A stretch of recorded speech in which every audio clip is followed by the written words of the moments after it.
We are talking all about television, how to get into TV news, how to get and secure that interview, and then the biggest question, what to do once you are in front of the camera and on the microphone, because Sarah and I have learned that so many people will be like, I can't wait. Then you get in front of the camera and you just kind of freeze up. So this is going to be a very informational course. I'm so glad that you're here with us. My name is Jacinda Jacobs, and with me today is Sarah Colon Harris. Or when we first met, I was Jacinda Garavito. And I was Sara Batista. See, when I was typing Times everything have up, changed. I know, I was like, oh, hold on, different last names now. So Sarah and I both met in television. I was a baby, super green, walking in. I still remember seeing your face for the first time in the newsroom, but our stories have intertwined. You helped me get my second TV job. We both have since left. That is a whole story in itself. Mm-hmm. But starting from the beginning, Sarah, when did you know that you wanted to be in TV? From the time I was a young girl. I mean, I knew really early on. I loved to read. I loved to write.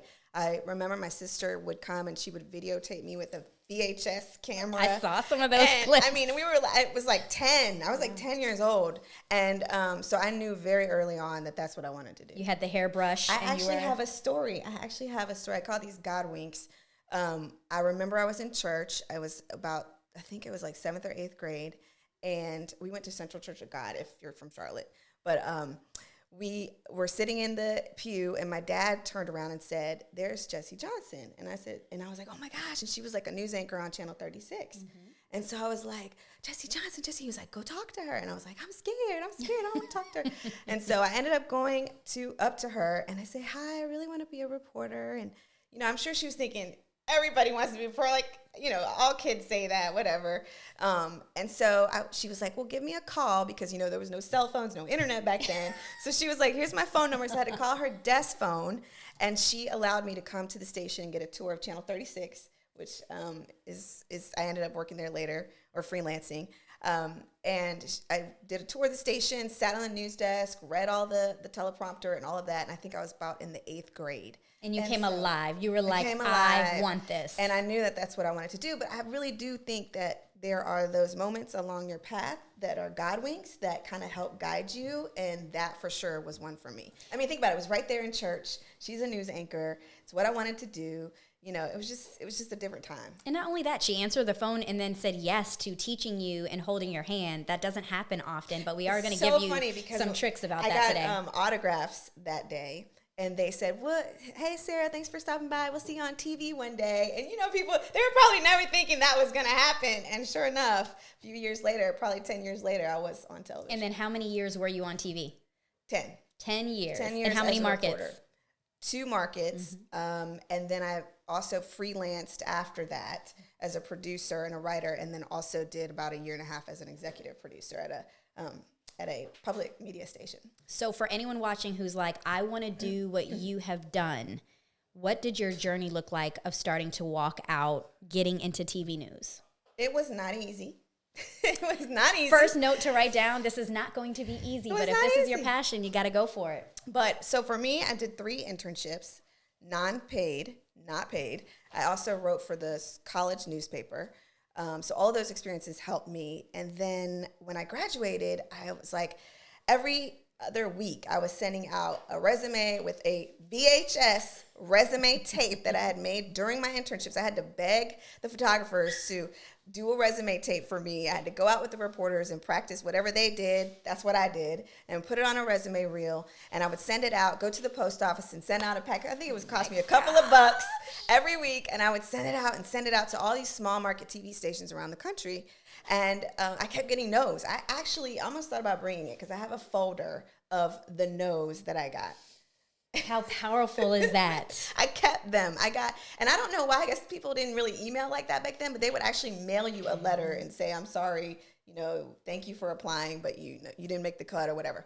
But then one day I got a yes. And by this point, was working as a freelance writer at an NBC station. That was my first job out of college. So I was really excited just to be in the industry. That's it. And I wasn't making a lot of money, but I was just so happy, and I had 40 hours a week, and I was like, this is great, and it was wonderful. And so I did that for about 6 months, but I got that one yes, and it was a brand new TV station, and it was in Charlottesville, Virginia, which was 4 hours away from my hometown, which was perfect.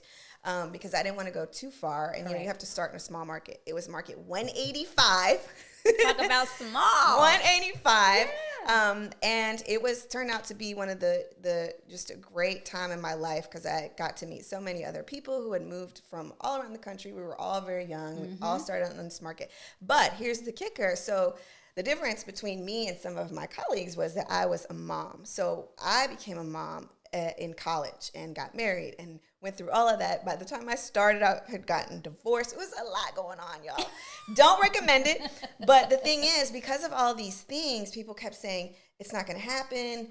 You've got too much going on. I remember people said, don't even get into the business. It's just you think you're going to be a reporter? That's like so hard. And back then it was very prestigious, because we didn't have the internet. We didn't have social media. That's where people turn for their news. So it was a big deal at the time, Journalism was a real craft. Not say it's not anymore, but the business has changed.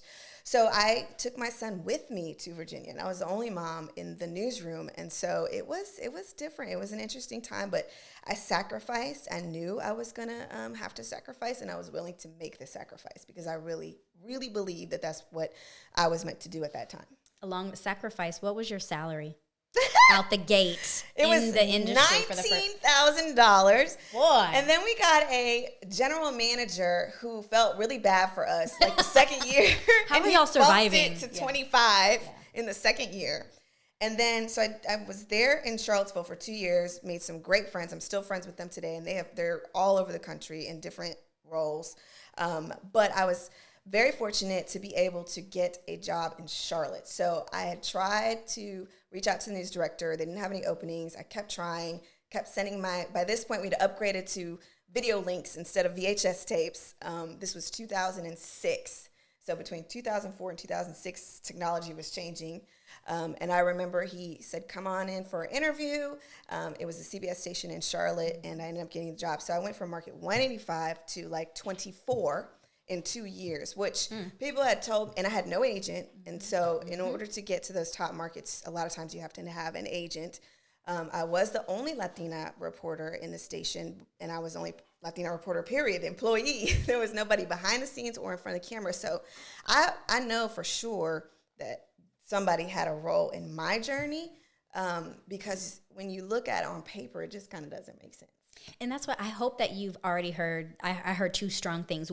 You had to kick down doors. You fought over and over. And so for anyone who's interested in this industry, you are fighting and competing against thousands of other people who have these same dreams. It's not like any other industry, I don't think. Like, this is one, like, there's one opening, there's one position, and you are vying for it. And so I heard that in your story of like sending out these tapes, calling people over and over. They said, no, it's okay. We try again next time. So you have to have that type of perseverance. And then also, when you did get it, it wasn't like, I'm now super rich and I have all this stuff, but we're doing it because we love it and you're called to it, and everything works out later on. How did your role in doing what you love, coming back to Charlotte where you were from, bringing your son back, now you're living out your dream? What did that look like at WBTV? So when I first got there, it was intimidating, because now, I'm 26 years old. I'm in the market that I grew up in. I'm working with people that I had watched throughout my childhood. So it was very intimidating. And I remember the first day, there was a news anchor there, Tanya Van Dixon, and she was just so kind. And she was like, what's your name? Who are you? And she kind of took me under her wing. But I had to get up to speed very quickly. And I remember my live shots early in the early days were not great at all. I mean, and I know I was probably judged. They weren't. I was just nervous. I was so nervous. I was so intimidated. I had the skills and I believed that I had the talent, but my nerves got the best of me. And so it took years. It took a lot of time to kind of overcome that. And just, I don't think those nerves ever really went away, to be honest. I just learned how to deal with them. What are the highs and lows for you in your career in television? Oh man, highs and lows. Well, the high was one time I really wanted to go do a story in Mexico. And this was when I was when I had gotten back to Charlotte. And I knew how to one-man band, which was basically do my own everything. I was the camera woman. I was the everything, because I had learned that in my small market when I first started out. And so even though in Charlotte I had a cameraman, I still had those skills. So when I went into my news director to pitch this story, I'm like, all these city officials are going to Mexico. They've invited me. I'm the only journalist to go. I really, really want to go. And they're going to talk about immigration. And I said, I went in there and I just knew, because it was like $4,000 a person, something like that. You know, TV stations are cheap. This was back in the day. And I was like, if you let me go, I'll do it all myself. And I was like, you won't have to send a second person. And he was like, okay. And so it was less than a year I had been there, and he made that decision. So I ended up going to Mexico with a group of city leaders, made some great relationships, still have those relationships to this day. And I spent a week there, carried around this huge camera, because the camera was still big back then. They weren't small. Big tripod, wandered around the streets with the camera, and I ended up getting an award for that story. Oh my gosh. It turned into a 4-part series called Beyond the Border. And you did it all yourself. I did all myself. Come back. on, girl. I did have an editor, but I produced it and shot it and all of that myself. I didn't even know what I was going to film. I was just like, let me go. I played it off like I knew what I was going to do. Didn't know what I was going to do till I got there. And then I started finding the stories, wandering the streets and talking to people. But it's your passion. It'll come out of you. It'll come alive. And so I did not know that story about you. But I was terrified. When I got back, I was like, oh my gosh, I got to make this work. They sent me days and days of footage that I have to log. Oh my gosh. You got this. You got this. Okay, give me some of the hardships of television that people don't know about. Well, for me specifically, I was at that time a single mom, right? So granted, I had a lot of support in my life, which is why I was able to have that career. But for the most part, it was me. Mm-hmm. So getting home late was tough sometimes, missing things, for my son. So there were there was a lot of sacrifice. And so that was hard, trying to balance that, being a single parent, which I don't know hardly anybody that does that in television. And then also having this really intense job where you were nonstop all day, and I was working the crime beat often. So I was covering really heavy things. And so those things can start to wear you down. And even though I loved it, I also had this other side where it was starting to feel pretty heavy. Yep. And so that's when I started thinking, okay, maybe I might want to do something else. Oh, and then what did you end up doing? So I ended up leaving and starting a video production company called Stories to Inspire, because I thought, okay, well, I want to tell stories the way I want to tell them. And that was terrifying as well. You see the reoccurring theme, and I think this is important. Whatever though, right? scares Sarah, because she's gonna do. It's terrifying, right? Terrifying is actually like exciting to me. It's like, oh, it's scary. Okay, I'm gonna do this, but nothing was ever not scary. I just did it anyway. Yeah. And I think people mistake that and think if it's scary, oh, forget it, I'm not going to try it. But no, I think if it's scary, then start moving towards it. And to your point, some of the misconceptions I feel about television is one, that people fully prepare you for it.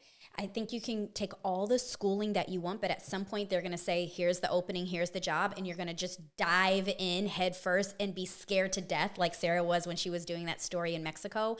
Every single role I have ever had in TV scared the crap out of me, and I was not prepared for it. But you're waiting for that opportunity. You just have to do it, and in doing it you get better over time.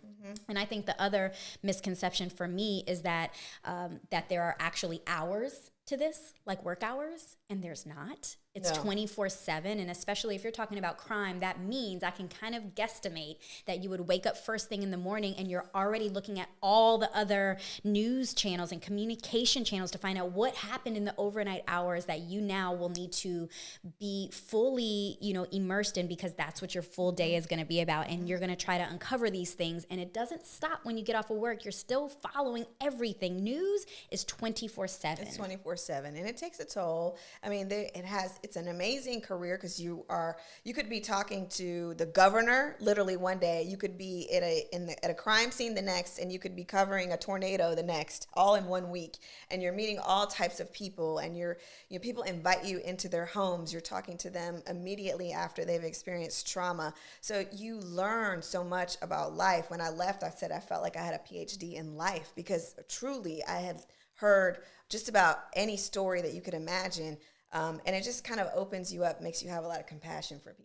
For sure. So that's Sarah's story. My story started in morning radio in 2002, did that for a few years. Then I went into television news where I actually met Sarah, and I was super green, as I shared already, like just a baby thrown into this role as a traffic reporter. And it was Sarah who came into the studio. I was sharing with her that I was like, I think I'm ready to be challenged and try new things. And Sarah said, well, there's a TV station right up the street that's hiring. And I was like, okay. And I remember this like yesterday. I said, okay, cool. I'll look into it. And so went back to work. And it wasn't even an hour later, she walked back into the studio and said, so did you call? What did they say? And I said, no, I have not called yet, Sarah. It's been like 30 minutes or an hour. You said, no, you need to go call now. You made me walk out into the parking lot. So I'm in my car calling the news director, and I spoke to him, and he said, come on over, let's do an interview. And it was really embarrassing to be walking through a competing news station right down the street who's watching me on TV, for another station. And I'm walking in like, hey guys, hey, yeah, I see you on TV. And they're like, I see you. What are you doing here? But I walked into this news station, and they were offering me a weather forecaster position. Prime example, I knew nothing about weather other than the same thing you know about weather. It's whatever it says on your phone. And so they said that they would train me in weather. They said they would train me in reporting, none of which happened. You're thrown out. And I had to do a story the first day I was there. And so, I'm still with that station to this day. Now I work from home. I do a lot of Zooms with them. I do a lot of interviews and a couple live shots here and there, but definitely on a freelance basis. But I did my time as a reporter. I did my time as a weather forecaster. I did some morning co-hosting and some fun things like that. But we are excited to tell you and to teach you all that we've learned in television, because if this is your career path, it's good to kind of get an inside view and to have it real and raw. And that's what we're going to do here. But also, we wanted to share with you what it's like in TV, because a lot of times people are like, hey, how do I get the TV crew to come out and cover this amazing story? My organization is doing XYZ, or we have this coming up. And it's just this disconnect of how you connect the community with media. And so we wanted to share with you the best ways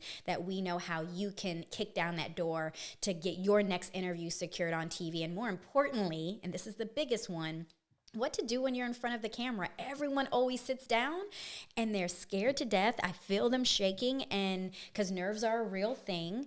But where do you look? What do you say? What's going to happen in that interview experience? And so that's what we will cover coming up in these lessons. So come with us.